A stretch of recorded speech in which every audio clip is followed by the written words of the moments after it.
ओम नमः शिवाय। हर हर महादेव। आप सभी को सोमवार व्रत की हार्दिक शुभकामनाएं। सोमवार व्रत भगवान शिव को समर्पित एक पवित्र व्रत है जो विशेष रूप से उनकी कृपा प्राप्त करने और जीवन में सुख समृद्धि लाने के लिए रखा जाता है। ये व्रत हर सोमवार को किया जाता है और इस व्रत का विशेष महत्व होता है। इस व्रत को करने से भगवान शिव प्रसन्न होते हैं और भक्तों की सभी मनोकामनाओं को पूर्ण करते हैं। अविवाहित कन्याओं के लिए ये व्रत विशेष लाभकारी माना जाता है। इसे करने से योग्य वर की प्राप्ति होती है और वैवाहिक जीवन सुखद होता है। जो महिलाएं संतान प्राप्ति की इच्छा रखती हैं, उनके लिए यह व्रत बहुत फलदायी होता है। इस व्रत से आर्थिक तंगी दूर होती है और कर्ज से भी मुक्ति मिलती है। भगवान शिव को भोलेनाथ कहा जाता है। उनकी भक्ति से जीवन में शांति, स्वास्थ्य और सकारात्मक ऊर्जा प्राप्त होती है। सोमवार व्रत करने से जन्म जन्मांतर के पाप नष्ट होते हैं और व्यक्ति को मोक्ष की प्राप्ति होती है। यदि जीवन में कोई संकट या बाधा आ रही हो तो सोमवार व्रत करने से सभी समस्याएं समाप्त हो जाती हैं। इस व्रत को करने के लिए प्रातः स्नान कर स्वच्छ वस्त्र धारण करें और व्रत का संकल्प लें। घर या शिव मंदिर में जाकर भगवान शिव का जल, दूध, दही, शहद, बेलपत्र और गंगा जल से अभिषेक करें। ओम नमः शिवाय मंत्र का जाप करें और शिव चालीसा का पाठ करें। दिन भर फलाहार करें और निराहार व्रत भी रखा जाता है।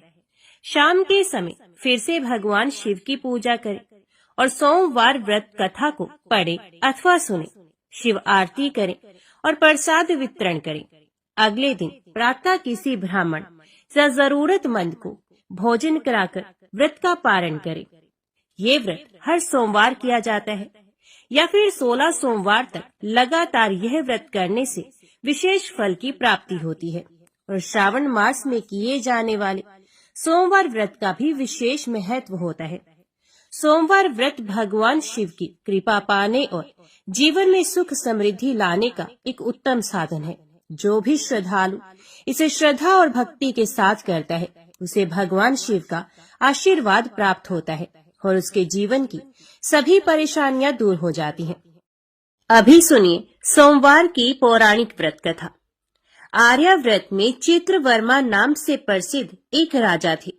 वे दुष्टों को दंड देने के लिए यमराज के समान समझे जाते थे। वे धर्म मर्यादाओं के रक्षक, कुमार्गामी पुरुषों को दंड देकर राह पर लाने वाले, समस्त यज्ञों का अनुष्ठान करने वाले और शरणार्थियों की रक्षा करने में समर्थ थे। भगवान शिव और विष्णु में उनकी बड़ी भक्ति थी। राजा चित्रवर्मा ने अनेक परम पराक्रमी पुत्रों को पाकर अंत में एक सुंदर मुख वाली कन्या प्राप्त की।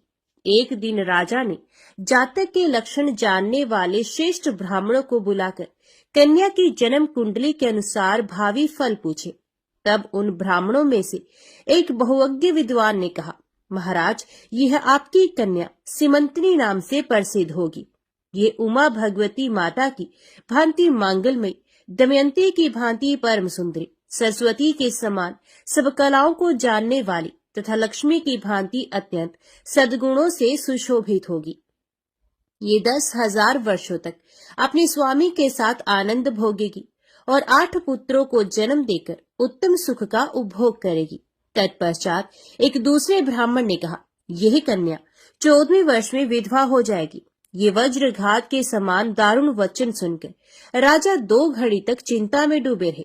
तदंतर सब ब्राह्मणों को विदा करके राजा ने सब कुछ भाग्य के अनुसार ही होता है ऐसा समझकर चिंता छोड़ दी। सीमंतनी धीरे धीरे सयानी हुई। अपनी सखी के मुख से भावी वैधव्य की बात सुनकर उसे बड़ा खेद हुआ। उसने चिंता मगन होकर याज्ञवल्क्य मुनि की पत्नी मैत्रेयी जी से पूछा, माताजी, मैं आपके चरणों की शरण में आई हूँ। मुझे सौभाग्य बढ़ाने वाले सत्कर्म का उपदेश दीजिए। इस प्रकार शरण में आई हुई राजकन्या से पतिव्रता मैत्रेयी ने कहा, सुंदरी, तो शिव सहित पार्वती जी की शरण में जा और सोमवार को एकाग्रचित हो स्नान और उपवास पूर्वक स्वच्छ वस्त्र धारण करके शिव और पार्वती का पूजन कर। सोमवार के दिन शिव और पार्वती की आराधना करती रहे। इससे बड़ी भारी आपत्ति पड़ने पर भी तो उससे मुक्त हो जाएगी। घोर से घोर एवं भयंकर महाकलेश में पड़कर भी शिव पूजा ना छोड़ना, उसके प्रभाव से महान भय से पार हो जाओगी। इस प्रकार सीमंतिनी को आश्वासन देकर पतिव्रता मैत्रेयी आश्रम को चली गई। राजकुमारी ने उनके कथन अनुसार भगवान शिव का पूजन प्रारंभ किया। निषद देश में नल की पत्नी दमयंती के गर्भ से इंद्रसेन नामक पुत्र हुआ था। राजा इंद्रसेन के पुत्र चंद्रागत हुए। नृपश्रेष्ठ चित्रवर्मा ने राजकुमार चंद्रागत को बुलाकर गुरुजनों की आज्ञा से उन्हीं के साथ अपनी पुत्री सीमंतिनी का विवाह कर दिया। उस विवाह में बड़ा उत्सव हुआ था। विवाह के पश्चात चंद्रागत कुछ काल तक ससुराल में ही रहे। एक दिन राजकुमार यमुना के पार जाने के लिए कुछ मित्रों के साथ नाव पर सवार हुए। भाग्यवश नाव यमुना के भंवर में मल्लाहों सहित डूब गई। यमुना के दोनों तटों पर बड़ा भारी हाहाकार मच गया। इस दुर्घटना को देखने वाले समस्त सैनिकों के विलाप से सारा आकाश मंडल गूंज उठा। डूबने वालों में से कुछ तो मर गए और कुछ ग्राहों के पेट में चले गए तथा राजकुमार आदि कुछ लोग उस महाजाल में अदृश्य हो गए। ये समाचार सुनकर राजा चित्रवर्मा बड़े व्याकुल हुए और यमुना के किनारे आकर मूर्छित होकर गिर पड़े। सीमंतिनी ने भी जब ये समाचार सुना तब वह अचेत होकर धरती पर गिर पड़ी। राजा इंद्रसेन भी अपने पुत्र के डूबने का समाचार पाकर रानियों सहित बहुत दुखी हुए और सुध बुद्ध खोकर गिर पड़े। तदंतर बड़े बूढ़ों के समझाने पर राजा चित्रवर्मा धीरे धीरे नगर में आए और उन्होंने अपनी पुत्री को धीरज बंधाया। राजा चित्रवर्मा ने जल में डूबे हुए अपने दामाद का औधर देह कृत्य वहां आए हुए उनके बंधु बांधवों से करवाया। पतिव्रता सीमंतिनी ने चीता में बैठकर पतिलोक में जाने का विचार किया, किंतु उसके पिता ने स्नेहवश उसे रोक लिया। तब वे विधवा जीवन व्यतीत करने लगी। मुनि पत्नी मैत्रेयी ने जिस शुभ सोमवार व्रत का उपदेश दिया था, उसे सदाचार परायणा सीमंतिनी ने विधवा होने पर भी नहीं छोड़ा। इस प्रकार 14वें वर्ष की आयु में अत्यंत दारुण दुख पाकर वे भगवान शिव के चरणार विंदों का चिंतन करने लगी। शिव की आराधना करते करते उसके 3 वर्ष व्यतीत हो गए। उधर पुत्र शोक से उन्मत्त हुए राजा इंद्रसेन को बलपूर्वक दबाकर उनके भाइयों ने सारा राज्य छीन लिया और उन्हें पत्नी सहित पकड़कर कारागृह में डाल दिया। इंद्रसेन के पुत्र चंद्रागत यमुना के जल में डूबने पर नीचे नीचे गहराई में उतरने लगे। बहुत नीचे जाने पर उन्होंने नाग वधुओं को जल क्रीड़ा में निमग्न देखा। राजकुमार को देखकर वे भी विस्मित हुए और उन्हें पाताल लोक में ले गए। वहां चंद्रागत ने तक्षक नाग के परम अद्भुत रमणीय नगर में प्रवेश किया और इंद्र भवन के समान मनोहर एक सुंदर महल देखा, जो बड़े बड़े रत्नों की प्रकाशमान किरणों से उद्दीप्त हो रहा था। भगवान सूर्य के समान तेजस्वी तक्षक नाग को सभा भवन में विराजमान देख परम बुद्धिमान राजकुमार ने प्रणाम किया और हाथ जोड़कर खड़े हो गए। तक्षक के तेज से उनके नेत्र चौंधे आ गए। नागराज ने भी मनोरम राजकुमार को देखकर उन नागिनों से पूछा, ये कौन है और कहां से आया है? उन्होंने उत्तर दिया, हमने इसे यमुना जल में देखा है और इसके कुल तथा नाम का परिचय न होने के कारण आपके पास ले आई हैं। तब तक्षक ने राजकुमार से पूछा, तुम किसके पुत्र हो, कौन हो, कौन सा तुम्हारा देश है और यहाँ पर तुम्हारा कैसे आगमन हुआ है? राजपुत्र ने कहा, भूमंडल में निषद नाम से प्रसिद्ध एक देश है। उसके स्वामी राजा नल महायशस्वी हो गए हैं। वे पुण्य श्लोक माने जाते हैं। उनके पुत्र इंद्रसेन हुए और इंद्रसेन का पुत्र मैं हुआ। मेरा नाम चंद्रागत है। मैं अभी नूतन विवाह करके ससुराल में ही टिका था और यमुना जी के जल में विहार करता हुआ दैव की प्रेरणा से डूब गया। ये नाग पत्नियां मुझे आपके पास ले आई हैं। जन्मांतर के उपार्जित पुण्यों के प्रभाव से यहाँ मैंने आपके चरणार विंदों का दर्शन किया है। आज मैं धन्य हूँ। मेरे माता पिता कृतार्थ हो गए, क्योंकि आपने दया करके मेरी ओर देखा और मुझसे वार्तालाप किया है। इस प्रकार अत्यंत मनोहर उदारता पूर्ण वचन सुनकर तक्षक ने कहा, राजकुमार, तुम भय न करो, धैर्य रखो और बताओ, तुम संपूर्ण देवताओं में किसकी पूजा करते हो? राजकुमार ने कहा, जो संपूर्ण देवों में महादेव कहे जाते हैं, उन्हें विश्वात्मा उमापति भगवान शिव की मैं पूजा करता हूँ, जो विधाता के भी विधाता, कारणों के भी कारण और तेजों में सर्वोत्कृष्ट तेज है। वे भगवान शिव मेरी परम गति है, जो अत्यंत निकट होकर भी पाप से दूषित चित्त वाले पुरुषों के लिए बहुत दूर है, तथा जिनके तेज की कोई सीमा नहीं, जो अग्नि, भूमि, वायु, जल और आकाश में भी स्थित है। ये विश्वात्मा भगवान सदाशिव हम सबके लिए परम पूजनीय है, जो संपूर्ण भूतों के साक्षी, सबकी आत्मा में स्थित रहने वाले परमेश्वर तथा निरंजन है। संपूर्ण संसार जिनकी इच्छा के अधीन है, मैं उन भगवान शिव की पूजा करता हूँ। ज्ञानी पुरुष जिन्हें एक आदि और पुराण पुरुष कहते हैं, गुणों के भेद से जिनमें भिन्नता की प्रतीति होती है, जिन्हें कोई तो क्षेत्रज्ञ, कोई तुरय और कोई कूटस्थ कहते हैं, ये भगवान शिव मेरे परमाश्रय हैं, जो चैतन्यमय अचिंत्य तत्व है, जिनके तेज का कहीं अंत नहीं। श्रुति के नेति नेति वचनों से तदभिन्न समस्त वस्तुओं का बाध करके जिनके स्वरूप का निश्चय किया गया है, तथा आत्मज्ञानी पुरुषों के भी मन और वाणी की वृत्तियां जिनका स्पर्श नहीं कर पाती हैं, वे ही ये भगवान शिव मेरे परम पूजनीय हैं। जिनका प्रसाद पाकर साधु पुरुष अत्यंत उज्जवल इंद्रपद की भी अभिलाषा नहीं रखते, तथा कर्मों की अर्गला और काल चक्र को लांघकर निर्भय होकर विचरते हैं, वे भगवान शिव मेरी परम गति हैं। जिनकी स्मृति चांडाल की योनि में जन्म पाने वाले मनुष्यों के भी समस्त पाप रूपी रोगों का नाश करती है, तथा जिनका संपूर्ण रूप श्रुतियों के लिए भी ढूंढने योग्य है, उन्हीं भगवान शिव के उद्देश्य से मैं सदैव पूजा करता हूँ।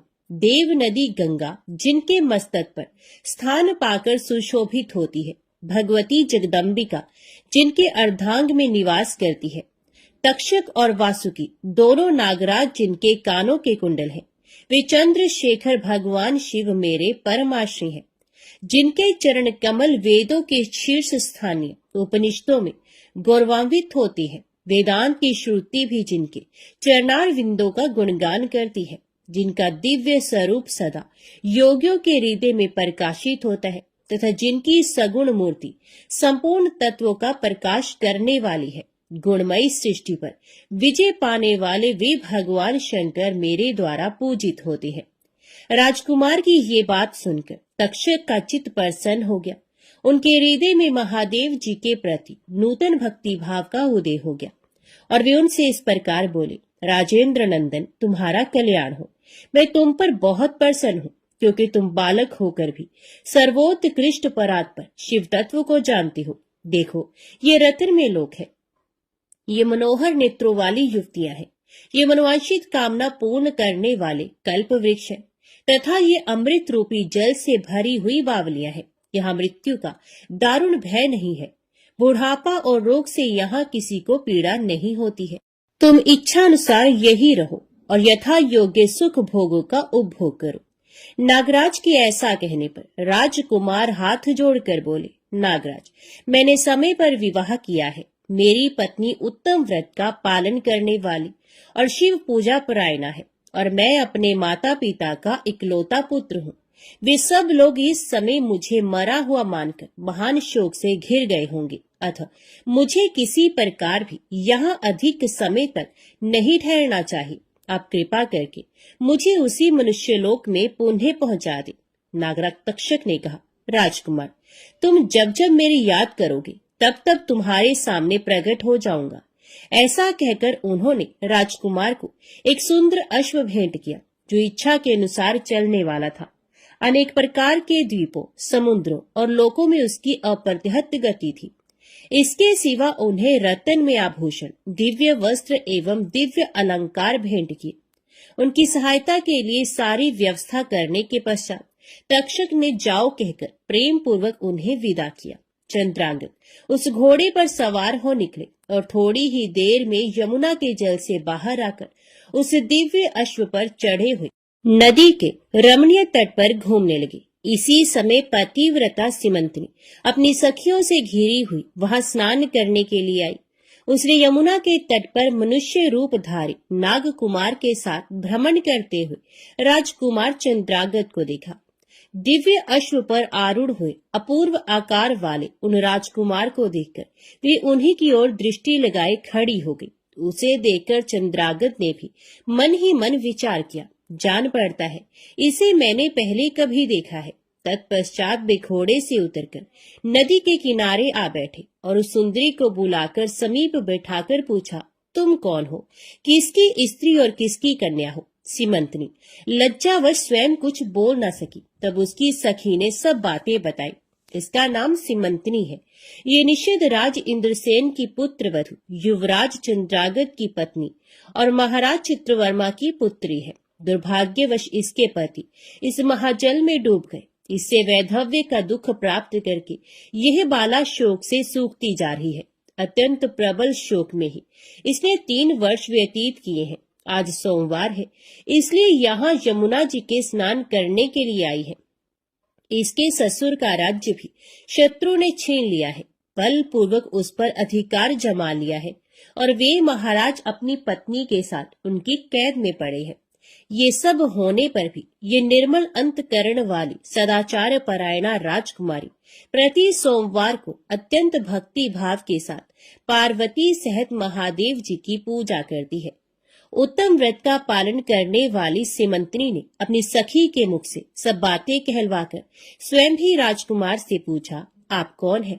आपके पार्श्ववर्ती ये दोनों पुरुष कौन है? आपने मेरे वृत्तांत को एक स्नेही की भांति क्यों पूछा है? महाबाहो, मुझे ऐसा जान पड़ता है कि पहले मैंने आपको कहीं देखा है। आप मुझे स्वजन की भांति प्रतीत होते हैं। इतना कहकर राजकुमारी सिमंतनी नेत्रों से आंसू की धारा बहाती हुई बहुत देर तक फूट फूट कर रोती रही और मूर्छित होकर पृथ्वी पर गिर पड़ी। अपनी प्रियतमा के शोक का कारण सुनकर चंद्रागत भी शोक से व्याकुल हो 2 घड़ी तक चुपचाप बैठे रहे। तदंतर सिमंतनी उठकर राजकुमार की ओर बारंबार निहारने लगी। उसने पहले देखे हुए अंग चिन्हों, स्वर आदि लक्षणों, अवस्था के प्रमाण तथा रूप रंग आदि की परीक्षा करके ये निश्चय किया कि ये अवश्य ही मेरे पति हैं, क्योंकि मेरा हृदय प्रेम से अधीर होकर इन्हीं में अनुरक्त हुआ है। परंतु क्या मुझ अभागिनी को अपने मरे हुए पति का दर्शन हो सकता है? ये स्वप्न है या भ्रम? अथवा मुनि पत्नी मैत्रेयी ने जो मुझे ये कहा था कि तुम भारी से भारी विपत्ति में पड़ने पर भी इस व्रत का पालन करती रहना, उसी का तो ये फल नहीं है। एक श्रेष्ठ ब्राह्मण ने मेरा 10,000 वर्षों का सौभाग्य बतलाया था। उन ब्राह्मण देवता का ये वचन अवश्य सत्य होगा, ये ईश्वर के बिना कौन जान सकता है। इधर प्रतिदिन मुझे मंगल सूचक शुभ शगुन दिखाई देते हैं। पार्वती देवी के प्राणनाथ भगवान शिव के प्रसन्न होने पर देहधारियों के लिए कौन सी वस्तु दुर्लभ हो सकती है। इस प्रकार भांति भांति से विचार करके उसका संदेह दूर हुआ। तब लज्जा से उसने अपना मुख नीचे की ओर कर लिया। उस समय राजकुमार ने कहा, भद्रे, मैं तुम्हारे पति के शोक संतप्त माता पिता से ये समाचार बतलाने के लिए जा रहा हूँ। तुम्हारा कल्याण हो, तुम्हारे पति तुमसे शीघ्र ही मिलेंगे। यो कहकर राजकुमार घोड़े पर सवार हुए और अपने दोनों सहायकों के साथ शीघ्र ही अपने राज्य में पहुंचे। वहां नागरोद्यान के समीप स्थित होकर उन्होंने नागराज के पुत्र को राज सिंहासन पर अधिकार जमाए बैठे हुए बंधुओं के समीप भेजा। नागकुमार ने शीघ्र जाकर उन सब से कहा, तुम सब लोग महाराज इंद्रसेन को अविलंब कारागृह से मुक्त करो और सिंहासन छोड़कर हट जाओ। महाराज के पुत्र चंद्रागत पाताल लोक से लौटकर यहाँ आए हैं। तुम आनाकानी ना करो, नहीं तो चंद्रागत के बाण तुम्हारे प्राण हर लेंगे। वे यमुना जी के जल में डूबकर नागराज तक्षक के घर जा पहुंचे थे। वहां से उनकी सहायता पाकर पुण्य इस लोक में लौटे हैं। नागकुमार की कही हुई ये सारी बातें सुनकर शत्रुओं ने भी बहुत अच्छा कहकर उनकी आज्ञा स्वीकार की और महाराज इंद्रसेन को उनके खोए हुए पुत्र के पुनः लौट आने का समाचार बताकर उनका सिंहासन उन्हें लौटा दिया। महाराज को प्रसन्न करके भी वे लोग भयभीत बने रहे। मेरा पुत्र आ रहा है, ये बात सुनकर राजा प्रेम के आंसू बहाते हुए आनंद में डूब गए। यही दशा महारानी की भी थी। तदंतर सब नागरिक, वृद्ध, मंत्री और पुरोहित आगे जाकर चंद्रागत से मिले और उन्हें हृदय से लगाकर महाराज के समीप ले आए। अपने भवन में प्रवेश करके अश्रु वर्षा करते हुए राजकुमार ने माता पिता के चरणों में प्रणाम किया। चरणों में पड़े हुए पुत्र को उठाकर राजा ने अश्रु सिक्त हृदय से लगा लिया।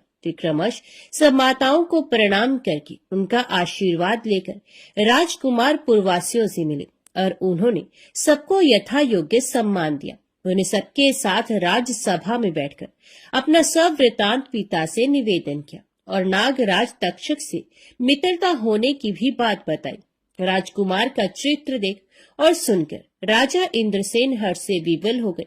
उन्होंने अपने मन में यही माना कि मेरी पुत्र वधु ने भगवान महेश्वर की आराधना करके इस अनुपम सौभाग्य का अर्जन किया है। निषदराज ने ये मंगलमय वार्ता दूतों के द्वारा महाराज चित्रवर्मा को भी कहला दी।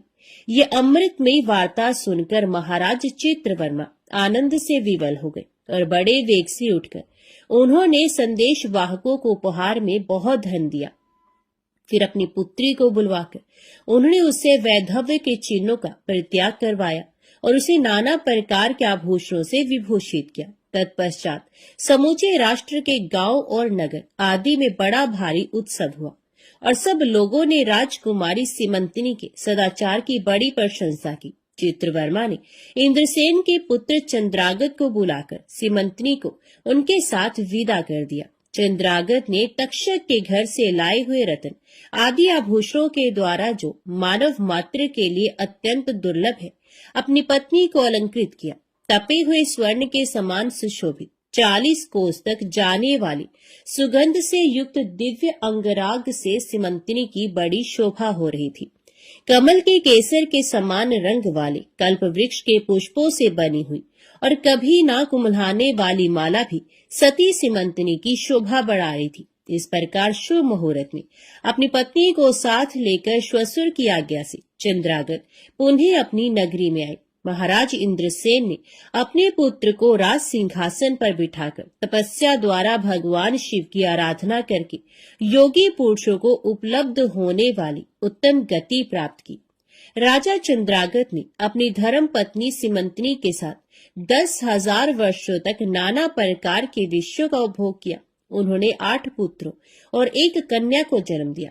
सीमंतिनी प्रतिदिन भगवान महेश्वर की पूजा करती हुई अपने स्वामी के साथ सुख पूर्वक रहने लगी। उसने सोमवार व्रत के प्रभाव से अपना खोया हुआ सौभाग्य प्राप्त कर लिया। ओम नमः शिवाय। हर हर महादेव। अभी सुनिए 16 सोमवार की व्रत कथा। एक बार भगवान शिवजी पार्वती जी के साथ भ्रमण करते हुए मृत्यु लोक की अमरावती नगरी में पहुंचे। उस नगर के राजा ने भगवान शिव का एक विशाल मंदिर बनवा रखा था। शिव और पार्वती उस मंदिर में रहने लगे।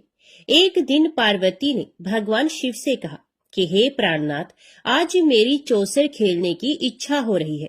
पार्वती की इच्छा जानकर शिव पार्वती के साथ चौसर खेलने बैठ गए। खेल प्रारंभ होते ही उस मंदिर का पुजारी वहां आ गया। माता पार्वती जी ने पुजारी जी से पूछा कि हे पुजारी जी, ये बताइए कि इस बाजी में किसकी जीत होगी। तो ब्राह्मण ने कहा कि महादेव जी की, परंतु चौसर में शिव जी की पराजय हुई और माता पार्वती जी की जीत हुई। तब ब्राह्मण को उन्होंने झूठ बोलने के अपराध में कोढ़ी होने का श्राप दिया। शिव और पार्वती उस मंदिर से कैलाश पर्वत पर लौट गए। पार्वती जी के श्राप के कारण पुजारी कोढ़ी हो गया। नगर के स्त्री पुरुष उस पुजारी की परछाई से भी दूर दूर रहने लगे। कुछ लोगों ने राजा से पुजारी के कोढ़ी हो जाने की शिकायत की, तो राजा ने किसी पाप के कारण पुजारी के कोढ़ी हो जाने का विचार कर उस मंदिर से निकलवा दिया। उसकी जगह दूसरे ब्राह्मण को पुजारी बना दिया गया। कोढ़ी पुजारी मंदिर के बाहर बैठकर भिक्षा मांगने लगा। कई दिनों के पश्चात स्वर्गलोक की कुछ अप्सराएं उस मंदिर में पधारी और उसे देखकर अप्सराओं ने कारण पूछा। पुजारी ने उन्हें भगवान शिव और पार्वती जी के चौसर खेलने और पार्वती जी के शाप देने की सारी कहानी कह सुनाई। तब अप्सराओं ने पुजारी से 16 सोमवार का विधिवत व्रत रखने को कहा। पुजारी द्वारा पूजन विधि पूछने पर अप्सराओं ने कहा, सोमवार के दिन सूर्य उदय से पहले उठकर स्नान आदि से निवृत्त होकर स्वच्छ वस्त्र पहनकर आधा सेर गेहूं का आटा लेकर उसके 3 अंग बनाना, फिर घी का दीपक जलाकर गुड़ नैवेद्य बेलपत्र चंदन अक्षत फूल जनेऊ का जोड़ा लेकर प्रदोष काल में भगवान शिव की पूजा अर्चना करना। पूजा के बाद 3 अंगों में एक अंग भगवान शिव को अर्पण करके एक आप ग्रहण करना। शेष 2 अंगों को भगवान का प्रसाद मानकर वहां उपस्थित स्त्री पुरुषों और बच्चों को बांट देना। इस तरह व्रत करते हुए जब 16 सोमवार बीत जाए तो 17वें सोमवार को 1 पाव आटे की बाटी बनाकर उसमें घी और गुड़ मिलाकर चूरमा बनाना, फिर भगवान शिव को भोग लगाकर वहां उपस्थित स्त्री पुरुष और बच्चों को प्रसाद बांट देना। इस तरह 16 सोमवार व्रत करने और व्रत कथा को सुनने से भगवान शिव तुम्हारे कोढ़ को नष्ट करके तुम्हारी सभी मनोकामनाएं पूरी कर देंगे। इतना कहकर अप्सराएं स्वर्गलोक को चली गई। पुजारी ने अप्सराओं के कथन अनुसार 16 सोमवार का विधिवत व्रत किया। फलस्वरूप भगवान शिव की अनुकंपा से उसका कोढ़ नष्ट हो गया। राजा ने उसे फिर मंदिर का पुजारी बना दिया और वह मंदिर में भगवान शिव की पूजा करता आनंद से जीवन व्यतीत करने लगा। कुछ दिनों के बाद पुनः पृथ्वी का भ्रमण करते हुए भगवान शिव और पार्वती उस मंदिर में पधारे। स्वस्थ पुजारी को देखकर पार्वती ने आश्चर्य से उसके रोग मुक्त होने का कारण पूछा, तो पुजारी ने उन्हें 16 सोमवार व्रत करने की सारी कथा कह सुनाई। पार्वती जी भी व्रत की बात सुनकर बहुत प्रसन्न हुई और उन्होंने पुजारी से उसकी विधि पूछकर स्वयं 16 सोमवार का व्रत प्रारंभ किया। पार्वती जी उन दिनों अपने पुत्र कार्तिकेय के नाराज होकर दूर चले जाने से बहुत चिंतित रहती थी। वे कार्तिकेय को लौटा लाने के अनेक उपाय कर चुकी थी, लेकिन कार्तिकेय लौटकर उनके पास नहीं आ रहे थे। 16 सोमवार का व्रत करते हुए पार्वती ने भगवान शिव से कार्तिकेय के लौटने की मनोकामना की। व्रत समापन के तीसरे दिन सचमुच कार्तिकेय वापस लौट आए। कार्तिकेय ने अपने हृदय परिवर्तन के संबंध में पार्वती जी से पूछा, हे माता, आपने ऐसा कौन सा उपाय किया था जिससे मेरा क्रोध नष्ट हो गया और मैं वापस लौट आया? तब पार्वती जी ने कार्तिकेय को 16 सोमवार के व्रत की कथा कह सुनाई। कार्तिकेय अपने एक ब्राह्मण मित्र ब्रह्मदत्त के परदेश चले जाने से बहुत दुखी थे। उसको वापस लौटाने के लिए कार्तिकेय ने 16 सोमवार का व्रत करते हुए ब्रह्मदत्त के वापस लौट आने की कामना प्रकट की। व्रत के समापन के कुछ दिनों के बाद मित्र लौट आया। ब्राह्मण ने कार्तिकेय से कहा, प्रिय मित्र, तुमने ऐसा कौन सा उपाय किया जिससे परदेश में मेरे विचार एकदम परिवर्तित हो गए और मैं तुम्हारा स्मरण करते हुए लौट आया। कार्तिकेय ने अपने मित्र को भी 16 सोमवार के व्रत की कथा विधि सुनाई। ब्राह्मण मित्र व्रत के बारे में सुनकर बहुत खुश हुआ और उसने भी व्रत किया। 16 सोमवार व्रत का समापन करने के बाद ब्रह्मदत्त विदेश यात्रा पर निकला। वह नगर के राजा हर्षवर्धन की बेटी राजकुमारी गुंजन का स्वयंवर हो रहा था। वहां के राजा ने प्रतिज्ञा की थी कि एक हथिनी यह माला जिसके गले में डालेगी वे अपनी पुत्री का विवाह उसी से करेगा। ब्राह्मण भी उत्सुकतावश महल में चला गया। वहां कई राज्यों के राजकुमार बैठे थे। तभी एक सजी धजी हथिनी सूंड में जयमाला लिए वहां आई। हथिनी ने ब्राह्मण के गले में जयमाला डाल दी। फलस्वरूप राजकुमारी का विवाह ब्राह्मण से हो गया। एक दिन उसकी पत्नी ने पूछा, हे प्राणनाथ, आपने कौन सा शुभ कार्य किया था जो उस हथिनी ने राजकुमारों को छोड़कर आपके गले में जयमाला डाल दी? ब्राह्मण ने 16 सोमवार व्रत की विधि बताई। अपने पति से 16 सोमवार का महत्व जानकर राजकुमारी ने पुत्र की इच्छा से 16 सोमवार का व्रत किया। निश्चित समय पर भगवान शिव की अनुकंपा से राजकुमारी के एक सुंदर सुशील व स्वस्थ पुत्र पैदा हुआ। पुत्र का नामकरण गोपाल के रूप में हुआ।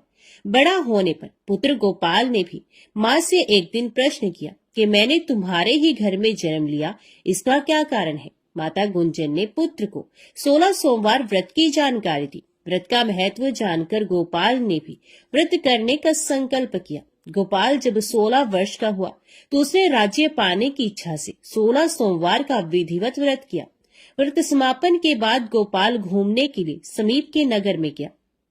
वहां के वृद्ध राजा ने गोपाल को पसंद किया और बहुत धूमधाम से अपनी पुत्री राजकुमारी मंगला का विवाह गोपाल के साथ कर दिया। 16 सोमवार के व्रत करने से गोपाल महल में पहुंचकर आनंद से रहने लगा। 2 वर्ष बाद वृद्ध राजा का निधन हो गया तो गोपाल को उस नगर का राजा बना दिया गया। इस तरह 16 सोमवार व्रत करने से गोपाल की राज्य पाने की इच्छा पूर्ण हुई। राजा बनने के बाद भी वे विधिवत 16 सोमवार का व्रत करता रहा। व्रत के समापन पर 17वें सोमवार को गोपाल ने अपनी पत्नी मंगला से कहा कि व्रत की सारी सामग्री लेकर वे समीप के शिव मंदिर में पहुंचे। पति की आज्ञा का उल्लंघन करके सेवकों द्वारा पूजा की सामग्री मंदिर में भेज दी। स्वयं मंदिर नहीं गई। जब राजा ने भगवान शिव की पूजा पूरी की तो आकाशवाणी हुई, हे राजन, तेरी रानी ने 16 सोमवार व्रत का अनादर किया है, सो रानी को महल से निकाल दे, नहीं तो तेरा सब वैभव नष्ट हो जाएगा। आकाशवाणी सुनकर उसने तुरंत महल में पहुंचकर अपने सैनिकों को आदेश दिया कि रानी को दूर किसी नगर में छोड़ाओ। सैनिकों ने राजा की आज्ञा का पालन करते हुए उसे तत्काल घर से निकाल दिया। रानी भूखी प्यासी उस नगर में भटकने लगी।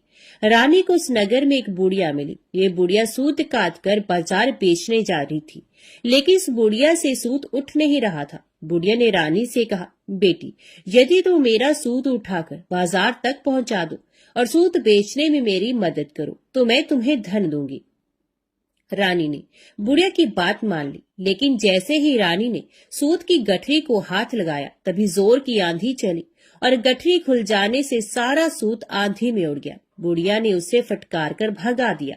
रानी चलते चलते नगर में एक तेली के घर पहुंची। उस तेली ने तरस खाकर रानी को घर में रहने के लिए कह दिया, लेकिन तभी भगवान शिव के प्रकोप से तेली के तेल से भरे मटके एक एक करके फूटने लगे। तेली ने भी भगा दिया। भूख प्यास से व्याकुल रानी वहां से आगे गई और चल पड़ी। रानी ने एक नदी पर जल पीकर अपनी प्यास शांत करनी चाही तो नदी का जल उसके स्पर्श से सूख गया। अपने भाग्य को कोसती हुई रानी आगे चल दी। चलते चलते रानी एक जंगल में पहुंची। उस जंगल में एक तालाब था, उसमें निर्मल जल भरा हुआ था। निर्मल जल देखकर रानी की प्यास तेज हो गई, जल पीने लगी। रानी ने तालाब की सीढ़ियां उतरकर जैसे ही जल को स्पर्श किया तभी उस जल में असंख्य कीड़े उत्पन्न हो गए। रानी ने दुखी होकर उस गंदे जल को पीकर अपनी प्यास शांत की। रानी ने एक पेड़ की छाया में बैठकर कुछ देर आराम करना चाहा तो उस पेड़ के पत्ते पल भर में सूखकर बिखर गए। रानी दूसरे पेड़ के नीचे जाकर बैठी। जिस पेड़ के नीचे बैठती वही सूख जाता। वन और सरोवर की ये दशा देखकर वहां के गवाले बहुत हैरान हुए। गवाले रानी को समीप के मंदिर में पुजारी जी के पास ले गए। रानी के चेहरे को देखकर ही पुजारी जान गए कि रानी अवश्य किसी बड़े घर की है, भाग्य के कारण दर दर भटक रही है। पुजारी ने रानी से कहा, पुत्री, तुम कोई चिंता नहीं करो, मेरे साथ इस मंदिर में रहो, कुछ ही दिनों में सब ठीक हो जाएगा। पुजारी की बातों से रानी को बहुत सांत्वना मिली। रानी उस मंदिर में रहने लगी। रानी भोजन बनाती तो सब्जी जल जाती, आटे में कीड़े पड़ जाते, जल से बदबू आने लगती। पुजारी भी रानी के दुर्भाग्य से बहुत चिंतित होते हुए बोली, हे पुत्री, अवश्य ही तुझसे कोई अनुचित काम हुआ है जिसके कारण देवता तुझसे नाराज हैं और उनकी नाराजगी के कारण ही तुम्हारी ये दशा हुई है। पुजारी की बात सुनकर रानी ने अपने पति के आदेश पर मंदिर में ना जाकर शिव की पूजा नहीं करने की सारी कथा कह सुनाई। तो पुजारी ने कहा, अब तुम कोई चिंता मत करो, कल सोमवार है और कल से तुम 16 सोमवार के व्रत करना शुरू कर दो। भगवान शिव अवश्य तुम्हारे दोषों को क्षमा कर देंगे। पुजारी की बात मानकर रानी ने 16 सोमवार के व्रत प्रारंभ कर दिए। रानी सोमवार का व्रत करके शिव की विधिवत पूजा अर्चना की और व्रत कथा सुनने लगी। जब रानी ने 17वें सोमवार को विधिवत व्रत का समापन किया तो उधर उसके पति राजा के मन में रानी की याद आई। राजा ने तुरंत अपने सैनिकों को रानी को ढूंढकर लाने के लिए भेजा। रानी को ढूंढते हुए सैनिक मंदिर में पहुंचे और रानी से लौटकर चलने के लिए कहा। पुजारी ने सैनिकों से मना कर दिया और सैनिक निराश होकर लौट गए। उन्होंने लौटकर राजा को सारी बात बताई। राजा स्वयं उस मंदिर में पुजारी के पास पहुंचे और रानी को महल से निकाल देने के कारण पुजारी जी से क्षमा मांगी। पुजारी जी ने राजा से कहा, ये सब भगवान शिव के प्रकोप के कारण हुआ है। इतना कहकर रानी को विदा किया। राजा के साथ रानी महल में पहुंची। महल में बहुत खुशियां मनाई गई। पूरे नगर को सजाया गया। राजा ने ब्राह्मणों को अन्न, वस्त्र और धन का दान किया। नगर में निर्धनों को वस्त्र बांटे गए। रानी 16 सोमवार का व्रत करते हुए महल में आनंद पूर्वक रहने लगी। भगवान शिव की अनुकंपा से उसके जीवन में सुख ही सुख भर गए। 16 सोमवार के व्रत करने और कथा सुनने से मनुष्य की सभी मनोकामनाएं पूर्ण होती हैं और जीवन में किसी तरह की कमी नहीं होती है। स्त्री पुरुष आनंद पूर्वक जीवन यापन करते हुए मोक्ष को प्राप्त होती है। ओम नमः शिवाय। हर हर महादेव। अभी सुनिए शिव चालीसा पाठ। श्री गणेश गिरजा सुवन, मंगल मूल सुजान, कहत अयोध्या दास तुम, देहु अभय वरदान।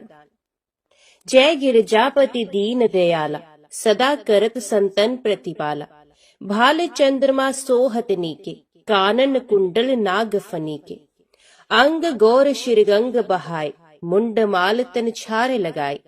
वस्त्र खाल बागंबर सोहे, छवि को देख नाग मुनि मोहे। मैना मातु की होए दुलारी, बाम अंग सोहत शव न्यारी। कर त्रिशूल सोहत शव भारी, करत सदा शत्रुन शयकारी।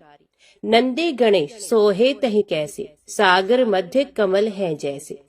कार्तिक शाम और गणराव, या छवि को कह जात न गाओ। देवन जभी जाए पुकारा, तभी दुख प्रभु आप निवारा। किया उपद्रव तारक भारी, देवन सब मिल तुम्हें जुहारी। तुरत षडानन आप पठायो, लव निमेष में मार गिरायो। आप जलंधर असुर संहारा, सुयश तुम्हार विदित संसारा। त्रिपुरा सुरसन युद्ध मचाई, सबही कृपा कर लीन बचाई। किया तपही भागीरथ भारी, पूर्व प्रतिज्ञा तसु पुरारी। दानिन मह तुम सम को नाही, सेवक स्तुति करत सदाहि। वेद नाम महिमा तव गाय, अकथ अनाद भेद नहीं पाए। प्रगट उधत मंथन तेज्वाला, जरे सुरासुर भय विहाला। कीन्ही दया तहि करी सहाय, नीलकंठ तब नाम कहाय। पूजन रामचंद्र जब कीन्हा, जीत के लंक विभीषण दीन्हा। सहस कमल में हो रहे धारी, कीन्ही परीक्षा तभी पुरारी। एक कमल प्रभु राखे जोई, कमल न्यून पूजन चह सोई।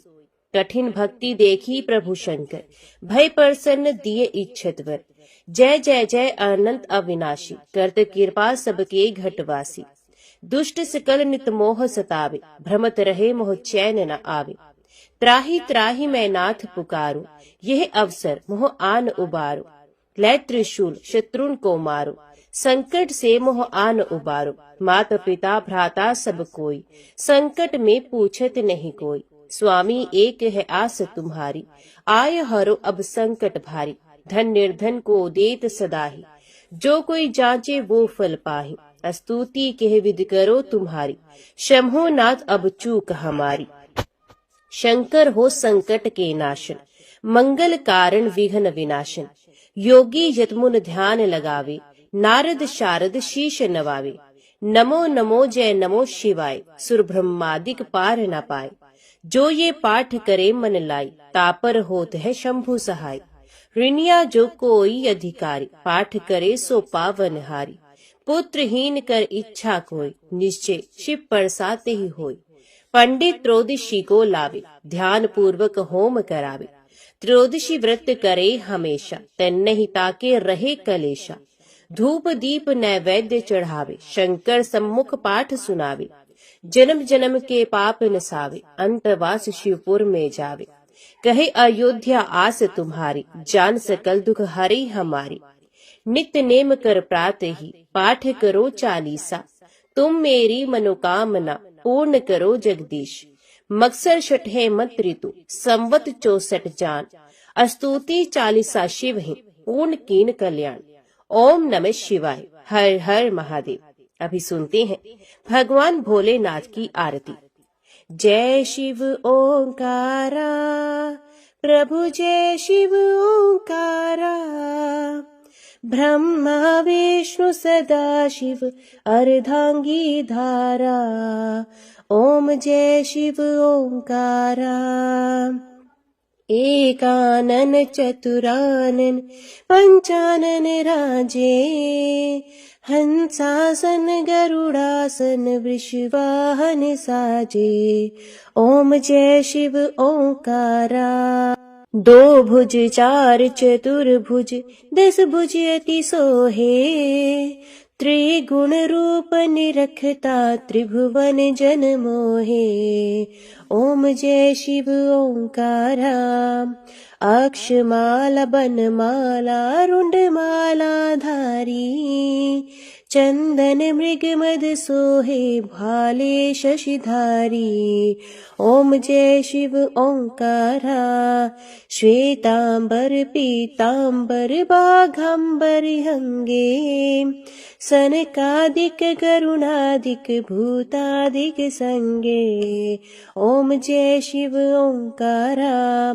करके मध्य कमंडलू चक्र त्रिशूल धरता, जग करता जग भरता जग संहार करता। ओम जय शिव ओंकारा। ब्रह्मा विष्णु सदा शिव जानत अविवेका, प्रणवाक्षर मध्य ये तीनों एका। ओम जय शिव ओंकारा। काशी में विश्वनाथ विराजत नंदी ब्रह्मचारी, नित उठ भोग लगावत महिमा अति भारी। ओम जय शिव ओंकारा। त्रिगुण शिव जी की आरती जो कोई नर गावे, कहत शिवानंद स्वामी मनवांछित फल पावे। ओम जय शिव ओंकारा। ओम जय शिव ओंकारा। स्वामी हरि शिव ओंकारा। ब्रह्मा विष्णु सदा शिव अर्धांगी धारा। ओम जय शिव ओंकारा। ओम नमः शिवाय। हर हर महादेव।